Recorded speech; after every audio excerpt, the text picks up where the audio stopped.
So, greetings, everybody. My name is Elaine Lynn. I recognize many of you and many of your names. I'm with the Global Studies Center at the University of Pittsburgh, and I am so excited for this conversation today. The meet and greets that we have organized this year are kind of informal presentations, conversations, talking with our alumni, and a way for the community members as well as our students to to um, to converse. And rather than have like a set lecture when everybody's kind of has Zoom fatigue, it's more of a conversation. And when I heard that Eric Reidy is actually, I nominated him for the USIS Emerging Global Leader in Residence. I was so thrilled that he had was awarded this position, and I was excited to have him join the conversation with a current student of ours, Darius Bittle-Dockery, and I will go ahead and introduce all three of the participants today. So first off, I'm going to introduce Eric. Eric is a 2012 graduate of Pitt. He majored in history as well as did a BPhil with the Global Studies Center, Bachelor of Philosophy, where he wrote on a thesis and presented it successfully. He is a journalist and a migration editor at large at the New Humanitarian. I encourage all to explore that website. It's really great articles. I was reading more and more about it at 6 a.m. this morning, and it's fascinating. I encourage our students to particularly. He has reported extensively on migration in the Mediterranean. He lived in Lebanon for several years after he graduated from Pitt. And he's also written on anti-migrant vigilante groups on the U.S.-Mexican border and war crimes, Syrian civil war, from the Syrian Civil War. In 2016, Eric was a finalist for the National Magazine Award and for the Kurt Schork Memorial Award for International Journalism for his work on Ghost Boat, an investigative series about disappearances of 243 refugees in the Mediterranean Sea. He's written for Wired Magazine, New Republic, MIT Technology Review, Mother Jones, and The Nation, among other outlets. He's lived in Beirut, as I said, and he's now currently living in Goa, India. So he comes to us from India. Darius Bittle-Dockery is a global studies student, certificate student. He's also a seventh-year doctoral candidate pursuing a joint degree, a PhD, and an MPH in medical anthropology and behavioral and community health sciences. His research investigates the intersection between infrastructural communication technologies, information networks, and the experiences of chronic disease within the lives of Syrian refugees in Jordan. Darius majored in anthropology at Tufts. He was also in the Peace Corps. He joined Pitt after the Peace Corps. And both Eric and Darius were, and perhaps still are, students of Arabic. So I also want to, when we're communicating with our students, we want them to know also about how they work their language in. I have asked, because I'm not a health expert, I have asked Bethany Fledge, who is a PhD candidate in the Department of Infectious Diseases and Microbiology at the Graduate School of Public Health, and she's a current president of the Global Health Student Association. I met Bethany, I have to give a shout out. We held a global health case competition this year for the first time for students, and Bethany was instrumental in getting that off the ground with me and the Center for Global Health at the School of Public Health. And just as a shout out, our team won third place at the Emory Case Competition, third out of 53 teams worldwide. And 4 of them were undergraduates and one was a graduate student. So just a shout out to all of you. So Eric and Darius, if you just kind of want to begin, if you want to elaborate more about your research and just kind of orientate us to what you've been doing and how it relates to our topic. And then Bethany's going to take it over from there to ask more pertinent health related issues. So Eric, do you want to begin? Sure. Thank you, Elaine, for the introduction, and it's good to be on a call with everyone here. Despite being over a year into the pandemic, this is actually the largest Zoom call I've been on, so it's a somewhat new experience with all of the little windows with people in them. So yeah, so I mean, Elaine covered most of my background in her introduction. I actually did not know that you had nominated me for the residency, so thank you thank you very much for that. It makes a lot of sense. And yeah, so as Elaine said, for the past 6-7 years, I've been writing about migration and refugees, primarily in the Mediterranean. For most of that time, I was based in different parts of the Middle East and North Africa, and so my reporting has sort of followed the trending stories as migration and the refugee situation in the region has developed over time.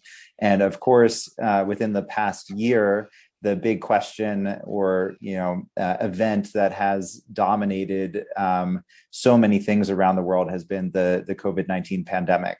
So I haven't had like a particular focus on health or healthcare access prior to the beginning of the pandemic, but as soon as the pandemic happened, there were a lot of questions about how it would impact migrants, refugees, asylum seekers, migration overall.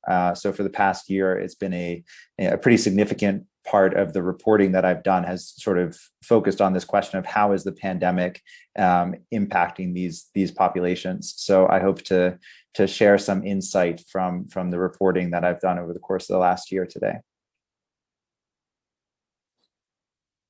Yeah, Darius, you want to go ahead? Yeah, thanks, Eric, for getting us started. Elaine, for inviting us to this event and having us share some of our work and perspective. And then obviously Bethany for moderating and helping us get started here today. But my work has been largely actually in health, and I've sort of taken an opposite route to Eric to get to the subject of coronavirus and its impact on refugees, where my work was pretty much embedded within the world of chronically ill refugees in Jordan, looking at some of their experiences and attempting to navigate the health system in Jordan in particular, and then just managing chronic illness, which seems to be, at first glance, largely disconnected from that of infectious diseases. There tends to be this binary that's put on infectious versus non-communicable diseases, or NCDs, as you'll see it be written in publications and whatnot.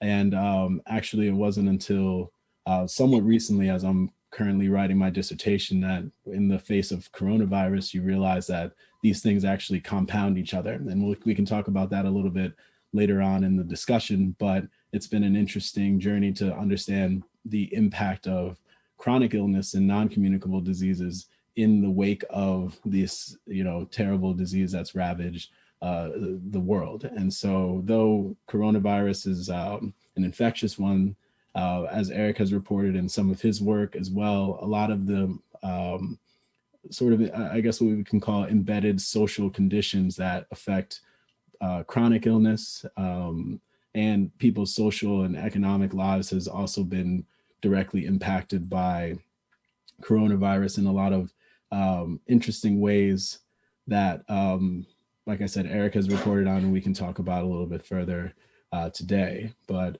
in terms of my involvement in this subject thus far, I actually finished my field work right before coronavirus hit. And so a lot of my understanding of the subject on the ground has come through some of my just connections and sources that are currently in Jordan, sort of updating me on the status of people.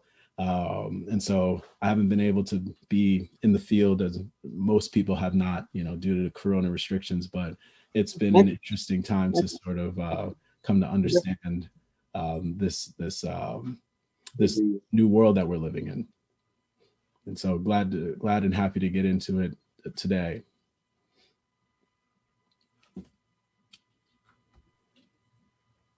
Thank you both for that. Do you want me to go ahead and start with the questions? Sure. Okay. So I think just to get us started, I'd like to ask either of you if you can give us an overview of how healthcare is typically handled for displaced persons in refugee camps or asylum seekers. Can you talk a little bit about the availability and or accessibility of it?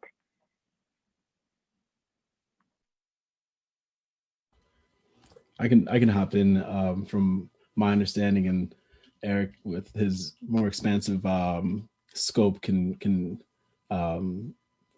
fill in the gaps of what I leave. But my understanding of how healthcare has typically worked for refugees, and in the case of hosting communities, it's typically refugees or asylum seekers, and then displaced people around the world.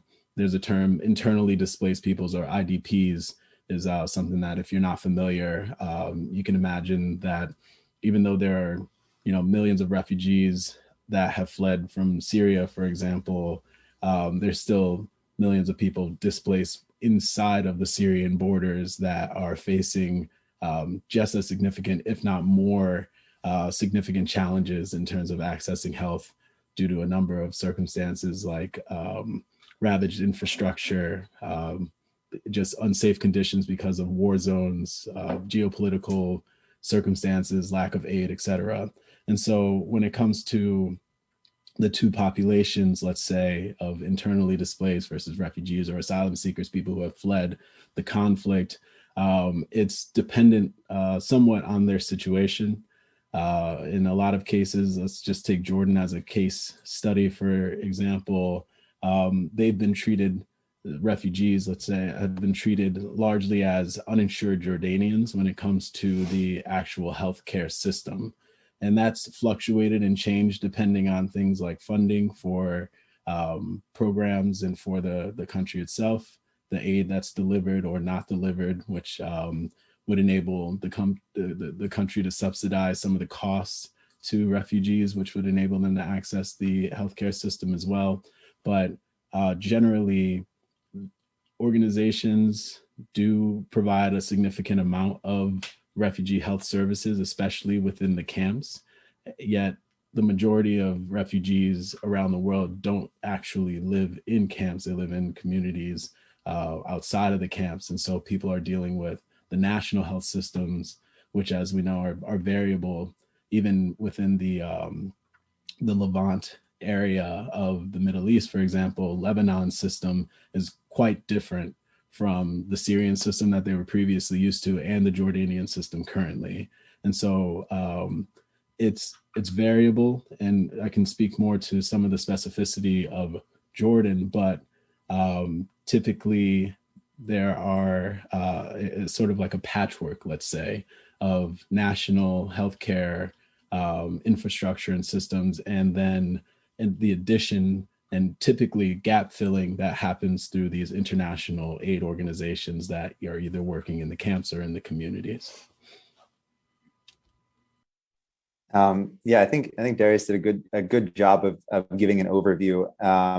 And one of the sort of important things from my perspective is that the situation really varies depending on where people are and sort of the attitudes of the host country to asylum seekers and refugees or IDPs in terms of how healthcare access is given. And I think Darius also made a really good point about how, you know, the majority of displaced people actually live in urban environments. And so what I've seen in places like camps in Lebanon, whether they're Palestinian refugee camps that have been around for decades, or sort of informal refugee settlements that have you know, popped up in the Bekaa Valley between, you know, sort of on the border of Lebanon and Syria since 2011, 2012. In those settings, what I've seen is that sort of the primary healthcare is often provided by NGOs, and then there's a referral process to state health systems for serious cases that the NGOs don't have the expertise or specialization to, you know, to handle in-house. Sort of a similar situation on the Greek islands, where I've done a lot of reporting also, where you know, in the camps on the Greek islands, which have gotten a lot of attention over the years, rightfully so, because the humanitarian conditions have been so extremely negative for a prolonged period of time now. You know, the access to healthcare is very much, you know, the easiest people for refugees to contact and access for healthcare are NGOs like Doctors Without Borders, MSF, and a number of other ones that are present in the camps. One thing that I would add that Darius also touched on a bit is that there's sort of another level to this, where because so much of the, you know, primary healthcare is provided by NGOs, a lot of it depends on donor funding for there to be adequate provision. And there's a real issue with prolonged displacement situations, and, you know, the limited attention span that the international community has for, you know, for prolonged displacement. So, for example, refugees from Darfur. In the early 2000s, the conflict in Darfur was, you know, the major international conflict that was getting a lot of attention in human rights and humanitarian circles. Now it's largely forgotten, but there are hundreds of thousands of Darfuri refugees who are living across the border from Darfur in the Central African Republic and Chad, and the funding for you know, for the humanitarian response has really dwindled as attention to the conflict in Darfur has faded as well. And so there have been some serious service cuts to healthcare, to, you know, food aid, to all sorts of things, which oftentimes results in people, you know, undertaking what people who study migration call secondary movement. So because in the camps where people are primarily located, you know, where after they're initially displaced, they settle for the first time, you know, once there's not enough food, once there isn't enough access to healthcare, you know, the attention moves on. Then people sort of are pressured to move on themselves and migrate a second time to places where there might be better provision of services. Okay, so that's causing like even more movement of these people, and potentially, I mean, that's leading to a risk of other health conditions, I'd imagine. Yeah, for sure. And also there's no guarantee that the next place that people, I mean, first of all, there's exposure to risk in the process of the journey, because oftentimes, you know, people are employing the services of smugglers. They're traveling through regions that are unstable. A lot of it, particularly looking at the situation in Darfur, a lot of people have, you know, moved from the camps in Chad to southern Libya, where, you know, Libya as a state has disintegrated since 2011, and sub-Saharan African migrants and asylum seekers are, you know, targeted for randomized violence, theft, banditry. You know, they're often kidnapped and extorted. There's sort of a long list of horrific things that happen in Libya to sub-Saharan asylum seekers and migrants. So yeah, there's no guarantee that people will end up in a better place. And just to jump in here, to add to the conversation of this topic, the additional issue that comes with the secondary movements and the lack of initial provisions, or let's say like long-term provisions in the initial place of resettlement or where people flee to initially, creates lapses in care. It creates a lot of barriers to access to care in the next place.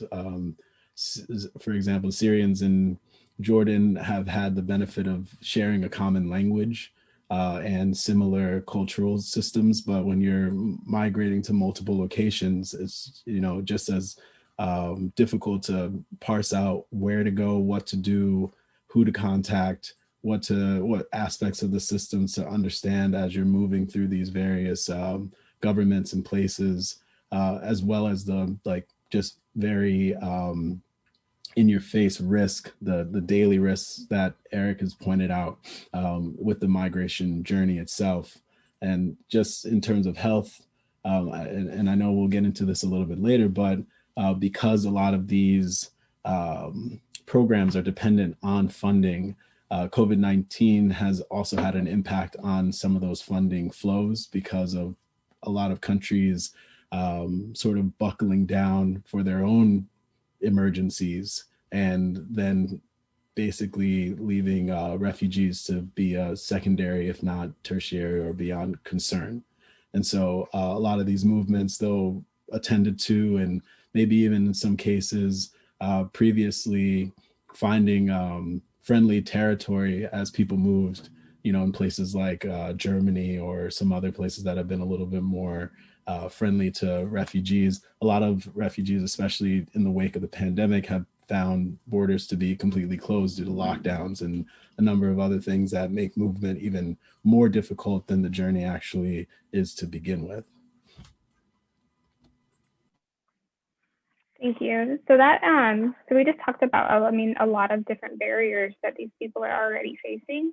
And just so we can get like a better idea of this whole situation, can you talk about some of maybe the lesser known barriers? You mentioned language barriers. Are there any other ones that we're not thinking of? Yeah, so sort of elaborating on that and where some of my personal research has come into play here, the idea of misinformation or information in general, gathering quality information, accurate, up-to-date, vettable, viable, usable information concerning both health systems and people's health in general. I mean, we've seen in the US a lot of the nonsensical things that have come across the airwaves about how to combat COVID-19, whether it's like personally or in public, things like masks don't exist, our previous president telling people to drink bleach and whatnot. Like there's a number of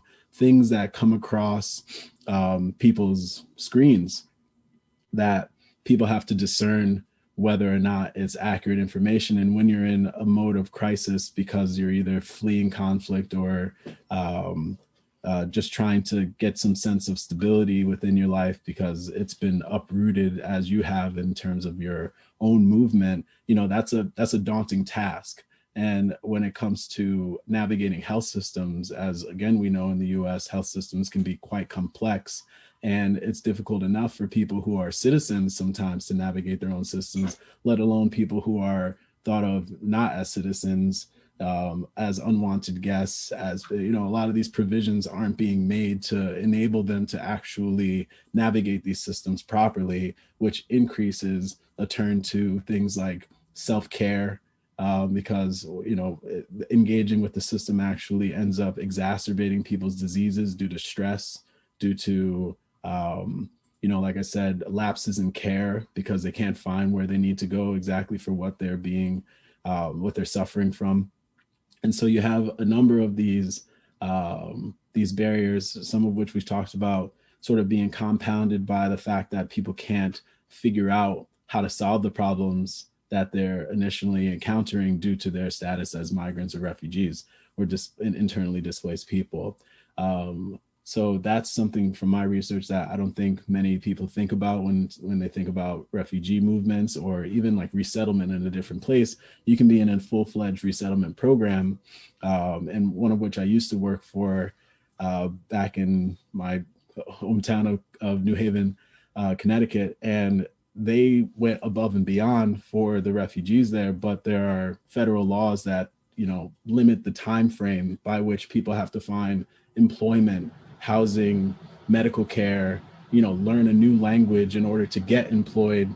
There's a number of things that they're facing on top of just being in a position where you're have to flee your homeland, which is just like devastating and regardless of the reason. And so that's one thing I would say is probably a lesser known but commonly experienced element of the migration process, and how it impacts health as well. Yeah, I guess I would just add that sometimes I guess there's sort of profound barriers to access to health. Things like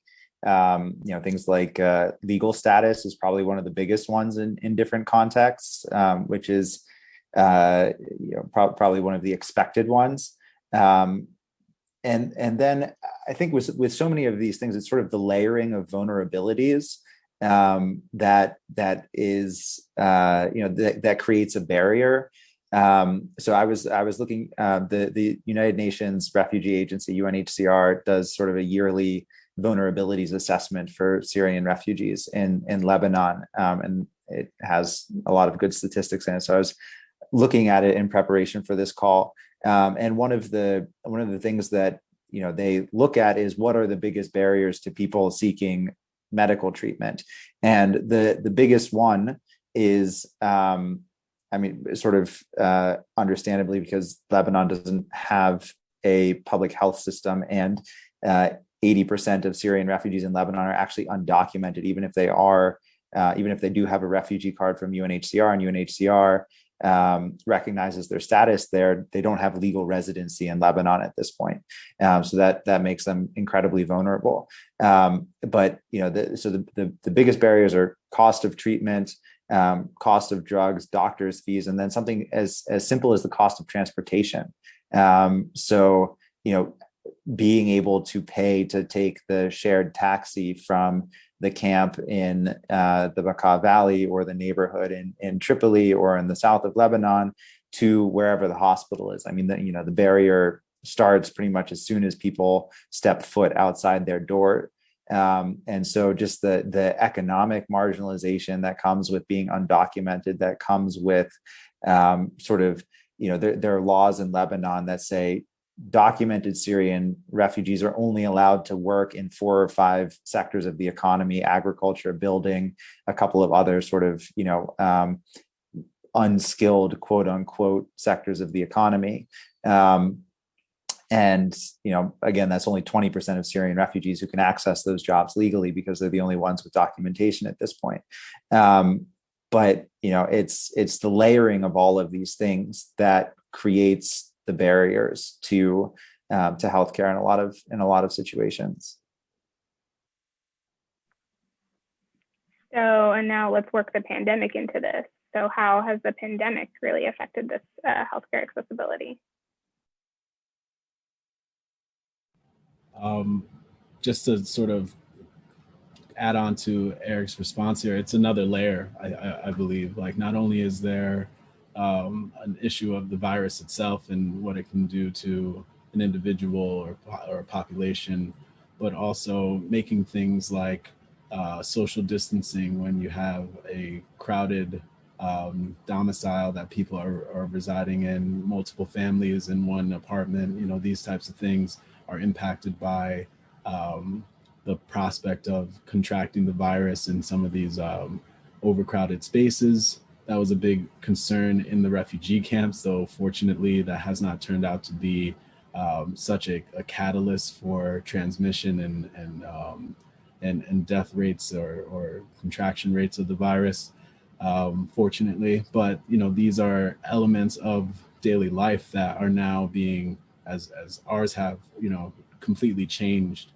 So even transportation, you're putting yourself at risk on top of the economic precarity that a lot of these people are in. That I think that just to sort of hone in on a significant element that Eric has already touched on, like in terms of livelihoods. You know, a number of these people, their biggest barrier to most aspects of just a dignified daily life is cost, right? Especially in a lot of places that aren't allowing them to work because they're not considered to be citizens or legal workers. Jordan and Lebanon have taken sort of stance that recognizes the potential for a long-term situation, and not even potential. You know, it's been 10 years since at least the Syrian conflict has occurred, but I think around the world, the average time for a refugee to even exist in a camp is something like 17 years. And so when you talk about like short-term solutions for some of these things, not allowing people to work would exacerbate a lot of conditions, but you know, over time, it just compounds a lot of the situations that they're in. And now with COVID, some of the types of work that Eric has pointed out are available to refugees, even when they're allowed to work, are things that are largely without remote capabilities. And so, like, even if they wanted to work at a distance, being someone who's working in the agricultural sector or building sector, when you're literally out there physically doing these types of work, it's almost impossible to adhere to some of the standards by which we're saying people should to deal with the virus. And so that impacts their financial stability even more so, which creates, you know, heightened precarity, stress levels, a number of other things that just compound and have, you know, little prospect of being solved, especially in the wake of the very serious nature of if you contract the virus. You know, the risk is great in a number of places. Yeah, I think also one of the interesting things for me in terms of thinking about this is for people who have been living in such a precarious situation for so long, where there are so many threats to their well-being on a daily basis. You know, for me, for a lot of other people, where living pretty secure lives prior to the pandemic, the pandemic became the biggest threat immediately. And so our entire lives were reorganized to protect ourselves from that, giant threat. But for a lot of other people who, live based on the work that they do on a day-to-day basis. I mean, this was a big thing in India, even, and a big thing. I have a good friend of mine is from Kabul, Afghanistan, and he was saying, after a certain point, people in Kabul were not particularly concerned about coronavirus. It wasn't that they weren't taking any precautions, but leaving your house on a daily basis in Kabul is taking a risk of dying because of the amount of violence that takes place in that city. And there are a lot of settings around the world that unfortunately are like this. So, coronavirus became one of many threats instead of the big threat that was causing the interruption. And one thing that I found that sort of illustrated this was in that vulnerabilities assessment that I was talking about before. There was a ranking of the barriers to healthcare accessibility during the pandemic, and only 2% of the Syrian refugees in Lebanon who were surveyed said that fear of coronavirus was a factor preventing them from seeking medical care. So all of the other things, the cost of transportation, the doctor's fees, the cost of drugs, the cost of treatment, being undocumented, all of these things were much higher up on the list of barriers than this fear of the virus. That there was a narrative, particularly sort of early on, that a lot of people weren't seeking medical care for other things, or doing their yearly checkups and all of this because of the virus and social distancing. But for people living in incredibly vulnerable situations, that threat was much lower down on the list compared to the threats that they have been living with for a prolonged period of time. Just to add to that quickly, what's incredible to think about is the fact that that's the case for refugees who are in host countries that are relatively, compared to the situations that they've fled from, safe for these people in terms of their like, immediate proximity to life-threatening violence or catastrophe, let's say. But for internally displaced peoples who we're also considering in this talk as well, you can imagine that the heightened threats in the places that they exist in countries that are either being ravaged by war or some natural disaster or some other situation for particular groups who are being chastised or ostracized from the greater citizenship. These situations, as Erica said, the virus and a lot of at least in my work with chronic care as well, like a lot of these things become secondary, even though they are like essentially life threatening. At the end of the day, like you can die from chronic illness, you can die from corona, but the immediate threat, the things that people have just in front of their face to deal with on a daily basis, sort of they obviously take precedent over over the prospect of a potential issue down the line. And so these are some decisions that people are making on a day-to-day, moment-to-moment basis about what situations, what problems to handle. Thank you for that. It's really interesting to think about, just because, here in the US, you'll hear plenty of people say, oh, I don't really care about COVID, but not for those reasons.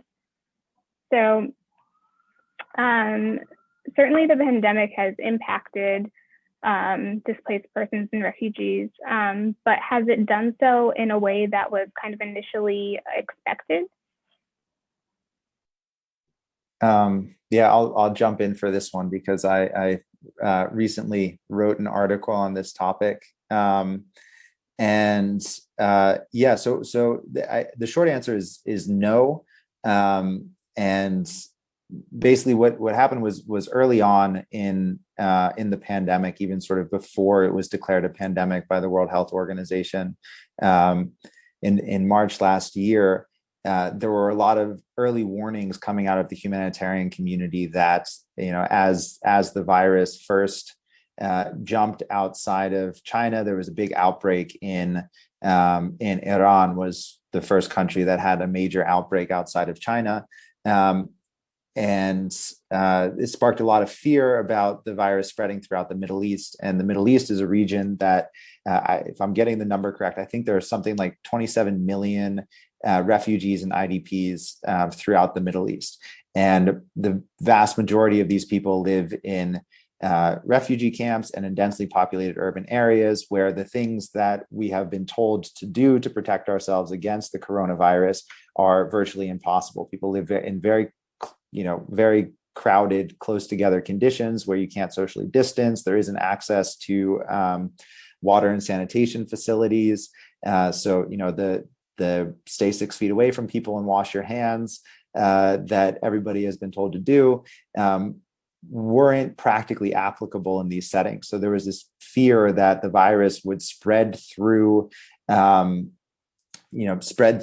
these areas in an incredibly rapid and devastating way. A little bit over a year later, it's a bit confusing what has happened. So all indicators are that the virus has spread pretty widely among these populations. And I guess it's also important to point out that it's not just refugees and IDPs. There's a lot of, there's a lot of people in the host population in general, or in other, in slum areas of India, for example. It's sort of a similar situation where people are living in crowded conditions where they don't have access to wash facilities.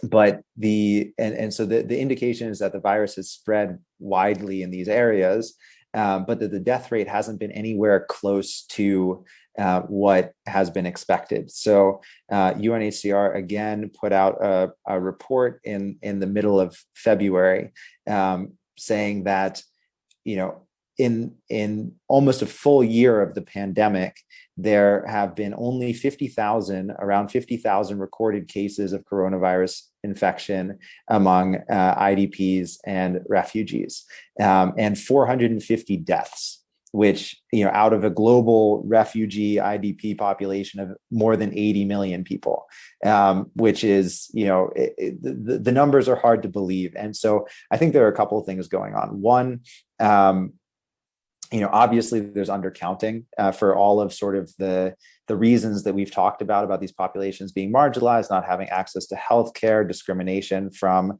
national healthcare systems, not being a priority, all of this, the testing hasn't been there to show, to show how many people have been infected, and there haven't been any, widespread antibody studies to see how many people in these populations have actually been infected.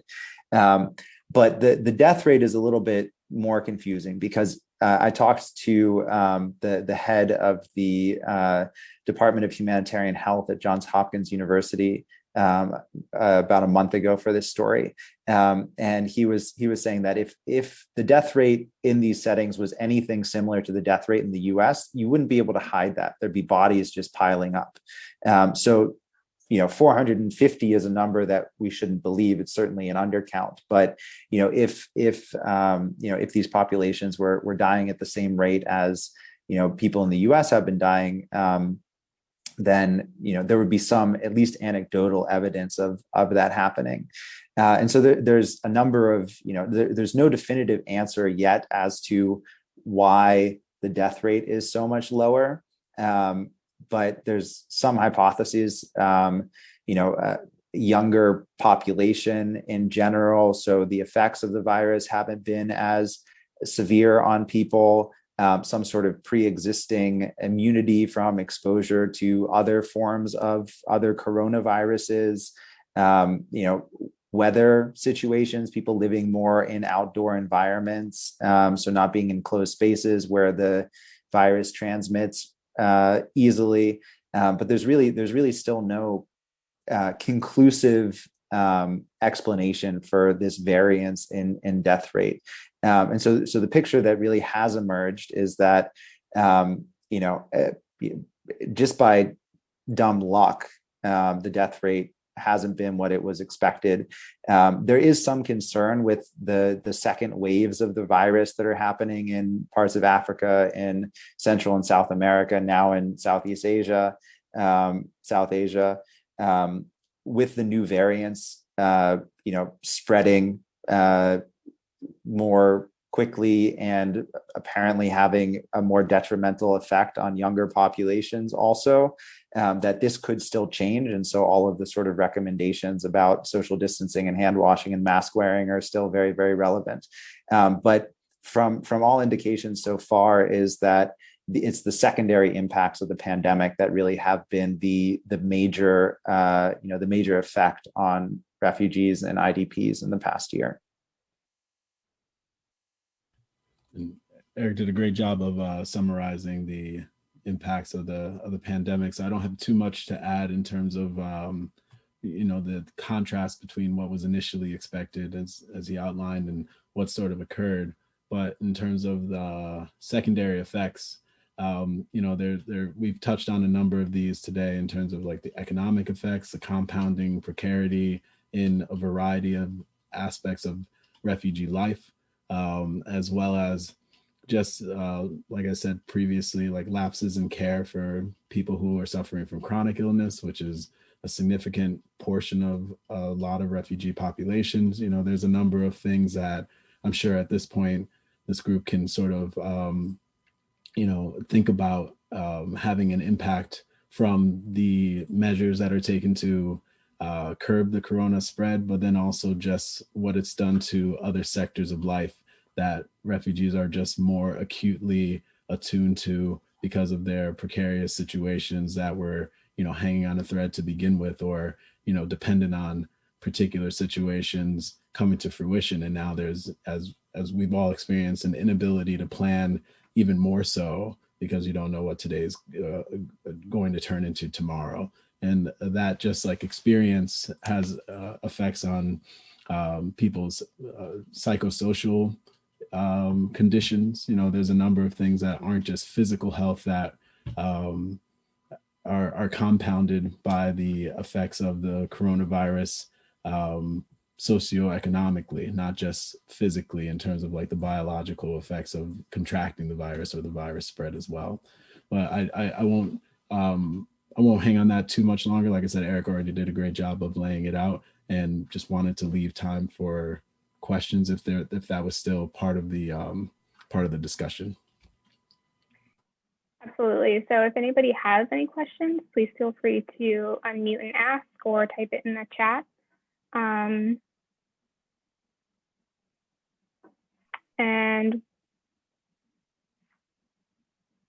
questions? Yes. I have a question for Darius and Eric. So you guys both mentioned Middle East. One thing I kind of like encounter with one of my family doctor friend is that Middle Eastern women, especially, you know, places like Jordan and Lebanon, they tend to be really conservative in a way. So they do not feel comfortable enough even to be seen to go see a doctor, especially if it's a male doctor. And I wonder if that kind of like a gender/religion issue has ever crossed to your research at any point, especially with refugees, just in consideration how hard it is to local women already, and then plus some of the refugees there. I can jump in quickly just with one aspect that we previously didn't mention, but is a factor in the coronavirus, let's call them secondary effects, is a rise in gender-based violence in a lot of places due to the increased proximity that people have to adhere to because they're enclosed in one space. You know, we've seen that in the U.S. as well. The rise around the world globally in femicide and a number of other gender-based violent acts that we've seen very recently in the U.S. and elsewhere are at once just a general problem that's existed, but also has been exacerbated by COVID-19 in particular. In terms of the religious aspects affecting people's access to health, I think you pointed out that there's prospect of that, and there are some cases that I've come across that were, let's say, more extreme in nature. But given the situation, I think a lot of the organizations that I have dealt with understand the nature of the religious and cultural context, and have made some provisions in order to sort of deal with any potential conflicts. So like community health workers, for example, they understand that they need female representation in order to deal with female patients, or they have a particular program that's oriented at getting women into the places that they need to be seen, or, you know, gender-based violence, programs that are also anonymous and don't put them at risk of being compromised or ostracized within their community due to, you know, reports of something that might be religiously forbidden or religiously looked down upon or something of that sort. And so I think people are aware of that. I don't personally know of any situation. Actually, the majority of people that I spoke with during my research were women. And so the ability to come out, speak about health, be attuned to the problems and issues that they would need to solve. A lot of them are heads of households, you know, even if they're not out in the workforce. And so there's a number of things that are understood and I think have been incorporated into at least aid organizational programming that is sort of dealing with this directly. Maybe not effectively all the time, but definitely it's a known issue. Yeah, I would just jump in and add, I think, you know, something that Darius said in his sort of initial answer to the first question was you know, that for Syrian refugees in a place like Lebanon or Jordan, they're living in a context, that is similar to where they came from, shared language, shared cultural background. So I think there's a lot of sensitivity to those issues, in both of those countries among people who, care about refugee healthcare access and NGOs that are working on the topic. There's also, I know Lebanon better because I lived there for a number of years, but Lebanon, prior to the past two years, where year and a half, where the bottom has sort of fallen out of the country, unfortunately, it was a middle income country with a highly educated populace, a lot of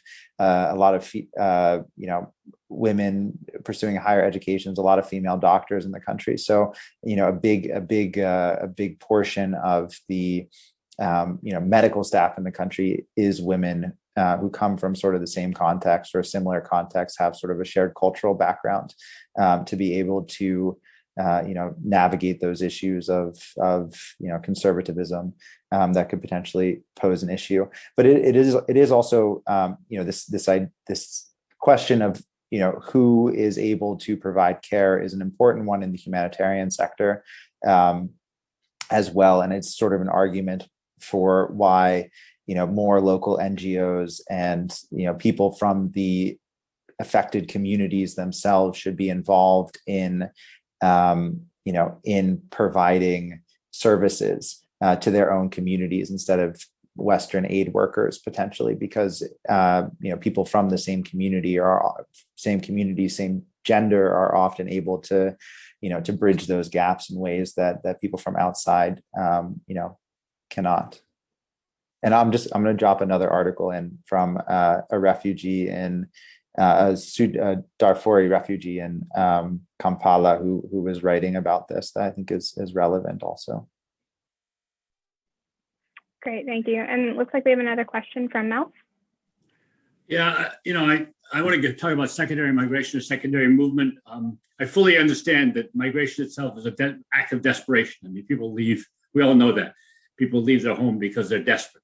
So secondary movement is obviously one of secondary desperation almost. And I'm wondering what moves a person, family to do so? Is there an underground network or a communications network that says we're doing better over here? Is it couriers/smugglers who are marketing themselves, who go around and say, if I can take you to so-and-so, you'll do better? How does that happen exactly in most cases? Is it none of the above or both of the above? I don't know. Thank you. I guess I'll jump in there because it sort of speaks to the broader question of a lot of my reporting. It's really complicated. Is the the shortest answer. It's a combination of a lot of things. So if there is a diaspora, somewhere, say in Europe, that can be people communicating with people who have made it to Europe, saying, hey, things are okay here. They're better than they were back in the camp in Kenya or in, Chad or Niger or wherever. That's definitely one aspect of it. I guess, in terms of how researchers and policymakers talk about this, it's sort of divide the causes of migration into push and pull factors, and there's always a debate about which one has more weight. From what I've seen is often it's often desperation, as you said, that pushes people to migrate and even to undertake secondary migration. So I wrote a number of stories about a group of Sudanese refugees from Darfur, who lived in IDP camps in Darfur for a long time, and then lived in refugee camps in Chad for a long time. And in each of those places, the services over time dwindled because because the international community lost interest, and so the funding went away. And then they moved to the south of Libya because there were jobs in Libya, because Libya actually, oil-based economy, there was a lot of money there.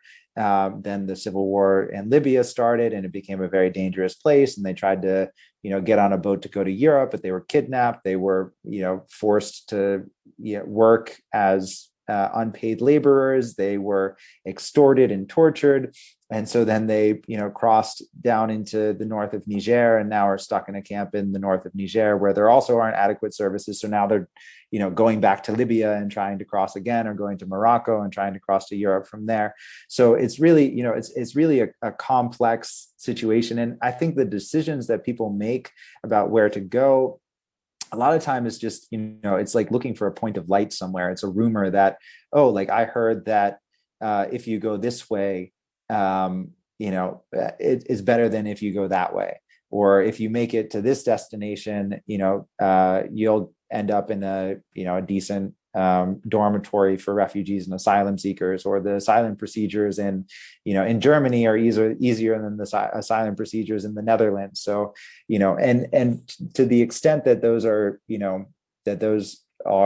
factually accurate information, it's a toss up. And oftentimes it is smugglers who are spreading some of the information. So one of the things that has happened in the last 6 months or 9 months or so is that the Atlantic maritime route from the coast of West Africa to the Spanish Canary Islands has really experienced an uptick in traffic, something like 26,000 people last year. And this is widely considered to be the deadliest migration route from Africa to Europe. And one of the rumors that was going around was that because so many people were dying in Europe from COVID, that there was going to be a need for workers. And so now was a good time to try to migrate, because there's going to be space in the labor market, that needs to be filled. So a lot of people risked their lives, again, for sort of a complex layering of the situations in the countries that they were in were getting worse because of COVID. There were, the economic issues were being exacerbated. The impacts of climate change were being exacerbated. And then there was some rumor of like, hey, maybe we'll get a job if we go somewhere else. And, that was enough to encourage people to take such a tremendous risk. And so the only thing that I'll add is maybe the perspective of formal resettlement. And this is something that has also been impacted by the coronavirus pandemic, in the sense that like the IOM, for example, is one of the largest resettlement organizations, the International Organization on Migration. And so they're often the last organization that refugees see in some countries before they're headed to their country of permanent resettlement, which are generally like European or richer countries such as the US, even though we've been taking less refugees as of recently. But that being the case, the coronavirus and the fact that a lot of countries have, as I previously said, sort of hunkered down in their own emergencies, has depleted funds. Right now, I believe the last stats that I saw in the UNHCR portal dealing with just the Syrian refugee crisis alone, I think they had a funding gap of over $80 million or something like that, something that they just promised funds that are not being delivered just this year alone. And so, and that number is probably even larger when you talk about donors that are not nation states, right? And so like people who are more individually involved, or smaller organizations that have bigger pockets that also contribute but may not donate directly to the UNHCR efforts. There's a complex web of funding that happens that has been largely halted, as well as the service of resettling refugees, who are generally those that are being formally resettled, that aren't moving according to the factors that Eric has already pointed out. They're generally the most vulnerable within the population, which is why they get why they're first in line for resettlement, because they can't even stay in the place that they are in, which, like I said previously, is relatively safer than the place that they fled from. And so they're oftentimes just waiting in limbo for the resettlement process to start in general, which oftentimes takes a long time. But now with COVID-19, a lot of these programs are suspended indefinitely, or countries have closed their borders, or there's still this, old tried and debunked idea that refugees or migrants are the ones that are bringing in disease and pestilence to countries, and these conceptions that are rooted in a lot of bigotry and misunderstanding of people's situations. And so we can even see it in a number of places where, as people hit the border, even before the coronavirus, they're pushed back on, and literally in cases in the Mediterranean, boats being pushed back into the sea. These types of activities are even more heightened now that the coronavirus has caused people to become more insular, become more nationalized in their perspectives, and the prospect of taking in and then caring for people from different countries that aren't, from here or something, would just decrease the chances of anybody being resettled in any type of timely fashion. So this has been another impact of the coronavirus on that secondary movement from a formal perspective. I wanted to piggyback on a couple of things that Darius was saying. And also to answer the question that was dropped into the chat here about whether there has been either socially or politically, push to increase long-term international aid or funding to refugees. This is one of the things that, as Darius was talking about a bit, that humanitarian organizations are very concerned about, because we're already seeing aid budgets being cut back. The UK recently cut back its aid budget pretty significantly. The UK is one of the major, aid donor countries in the world. It cut back its aid budget pretty significantly because of budget reductions due to COVID. So there's a lot of fear that there already was inadequate funding, and that already inadequate funding is going to be further scaled back. And also talking to some people who work in local NGOs. I was talking to somebody who works for an NGO that operates in northwest Syria, which is the part of the country that is still not under the control of the Assad regime. So it's sort of the autonomous part of the country still. And what she was saying is that the funding that does exist, a lot of it has now been geared towards COVID relief. Or COVID preparedness, particularly on medical issues. So then, funding for chronic illness, longer term things, disabilities, mental health, all of these other things that are, it's the same pool of funding, or a smaller pool of funding, but now a significant portion of it is going towards COVID preparedness, which means that there's, significantly less available for whatever the needs were prior to COVID that still exists, which is a big issue. And I also just wanted to expand on what Darius was saying about sort of the secondary impacts and the ways in which the pandemic has sort of provided an excuse or cover for countries to implement legally questionable migration policies.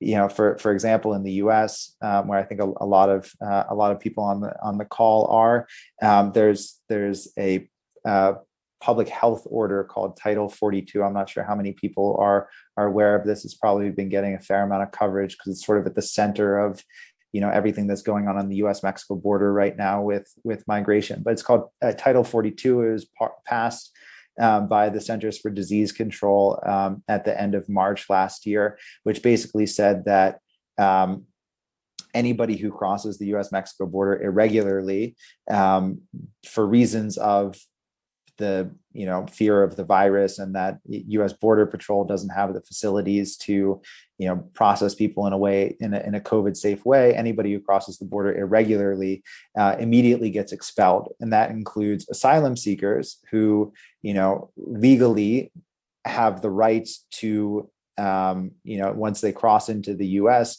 under international law and under US law, legally, they should have the right to,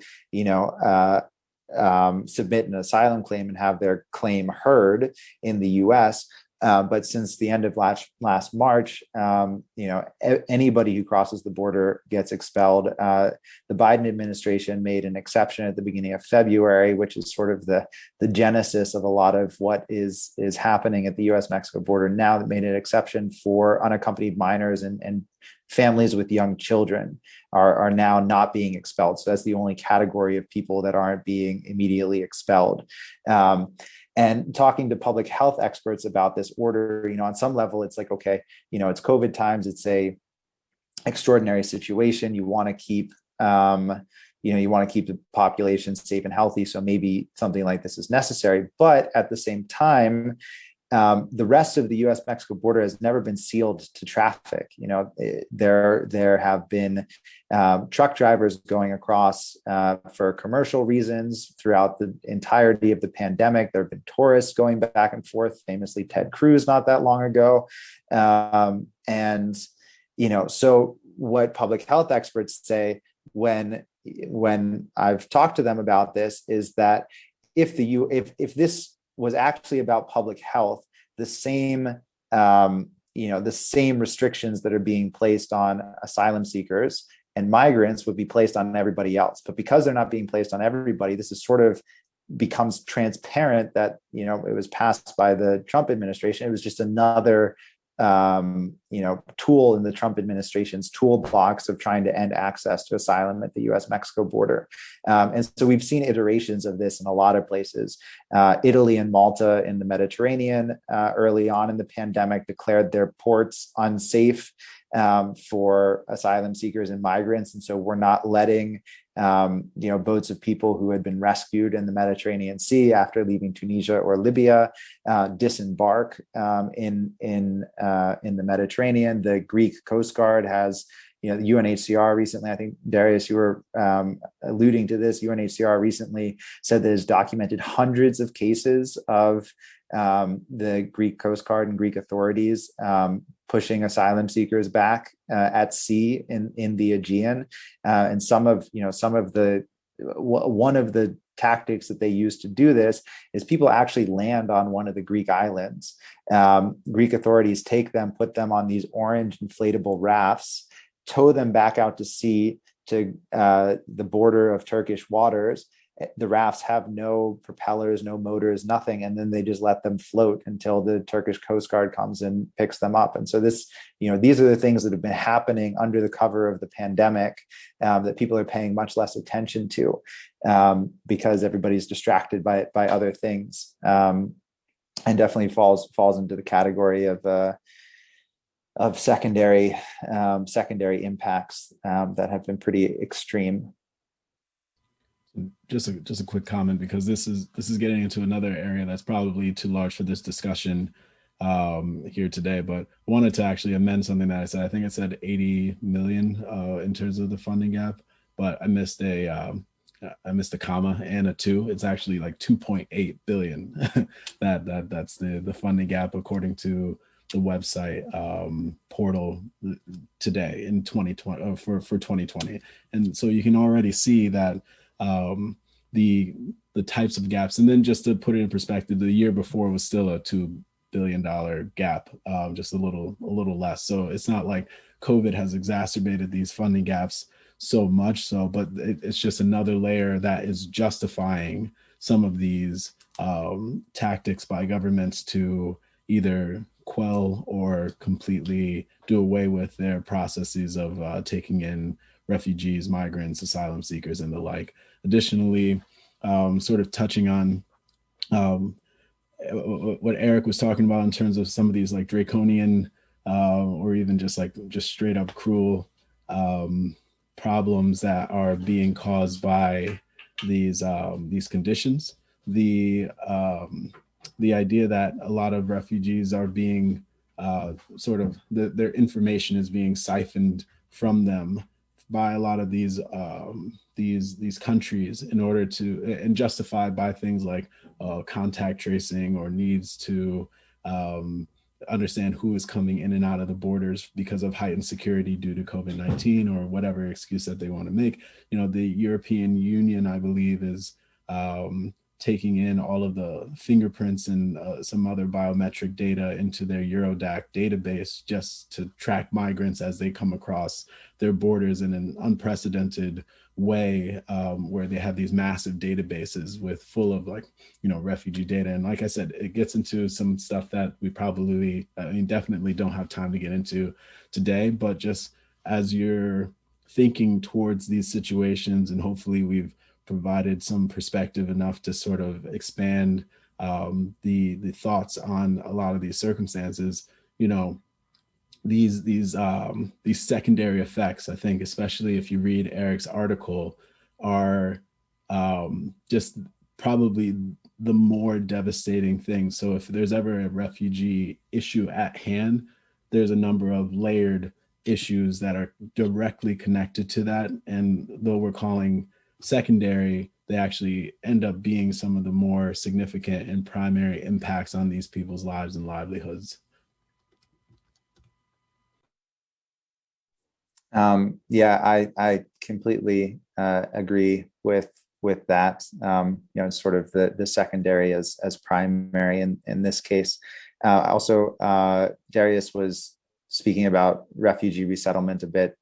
So I put a book recommendation for a book that just came out a couple of days ago about the U.S. refugee resettlement program, and told through the story of a Somali family that were in Dadaab refugee camp in Kenya, which was the largest refugee camp in the world for a while, if it isn't still, in sort of their 30-year odyssey to try to make it to the US. It's a really good sort of overview of both the promise of refugee resettlement and also its limitations and the inequity that is also built into the model. One statistic that comes up quite often is that 0.01% of the global refugee and asylum seeker population gets resettled every year.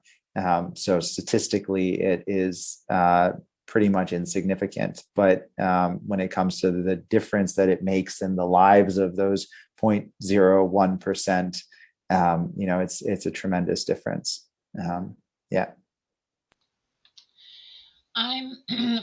We've actually gone over time. I think I had asked for our speakers for 1 hour, but it's been such a fascinating discussion, and I cannot thank you enough, Eric, Darius, and Bethany, for sharing your insight, your experiences, your research.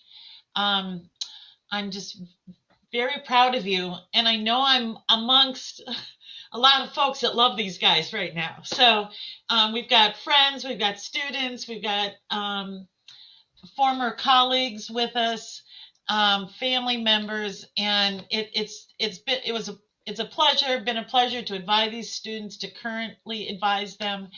Remarkable men and women here. And thanks for all the work that you're doing. I appreciate it, getting the word out. And thank you guys for attending so much. Take care. Yeah, thank you all.